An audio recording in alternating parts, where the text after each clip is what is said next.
Good day, everyone. Welcome to SUNDOS Communication, and this is our news for the day. On our first news, we have the report of protesters still continuing their protests despite the address by the President of Nigeria. It was reported that after the presidential podcast by President Tinubu on Sunday, protesters are still determined to continue their protest, saying that the address by the President has not yet satisfied their demands. They said they listened with rapt attention to the podcast by the President on Sunday and do not feel satisfied by it, and also the fact it took 3 days of protests for the President to address the country. Tinubu has affirmed in the nationwide broadcast on Sunday that his administration was clear and ready to listen to the address and the concerns of the protesters, affirming that he has heard their calls loud and clear. He said, and I quote, "I hereby enjoin protesters and the organizers to suspend any further protests and create room for dialogue, which I have already acceded to at the slightest opportunity." The organizers of the protest said they considered the decision to address the nation an important victory for their movement,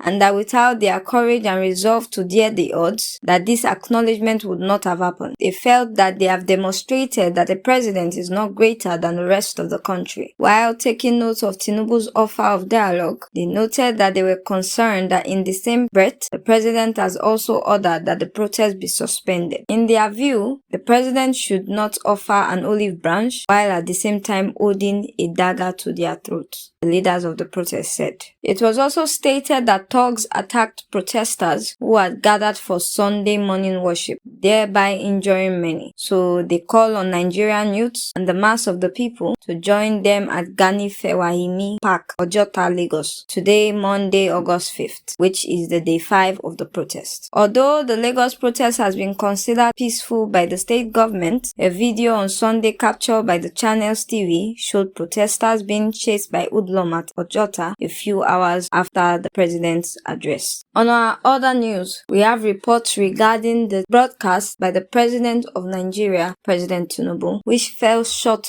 of expectations. The organizers of the nationwide protest against hardship, the former Vice President Abubakar Atiku, Professor Wole Soyinka, and human rights activist Femi Falana, has described the response of the President Bola Tinubu to the protest as a hollow response. It was recalled that the protesters had asked the president to address the nation and respond to their 15-point demand if they were to call off the protest. Being not satisfied with the president's response to the protest, the organizers of the protest has chosen to continue with their actions at the park at Ojota in Lagos, also in Osun and Kano and other states, saying that the nationwide broadcast did not address their demand. The police, however, has barred the protesters from holding the protest beyond the design park. One of the main organizers of the nationwide protest, Mr. Deji Adeyaju, described the broadcast by the president a complete disaster. He said that the president has failed to address the demand of the protesters, and it was very disappointing because there was no other way to explain it. He said, and I quote, "Those people at the villa cannot make the president see or hear what is going on in the country. The president could not order the arrest of people who killed peaceful protesters in the last couple of days, and it was really sad. Our expectations from the broadcast were so many that he had spoken with political leaders at all levels. Politicians will now be willing to make sacrifice for the country because on day 1 of his administration, he asked Nigeria to make sacrifice. They were failing and refusing to make the sacrifice. The issue of fuel subsidy, electricity tariff were on the front burner, and many things we were expecting to hear from the president. But unfortunately, none of these has been dealt with." They also said the president was not specific on what the government would do to address the demand of the youth, and the president called for dialogue is an open-ended appeal, but he did not have a clear indication of what would be done. So they've decided that they are still going to meet, but as it stands, the protests will still have to continue. This is the news for today. Thank you for listening. See you next time.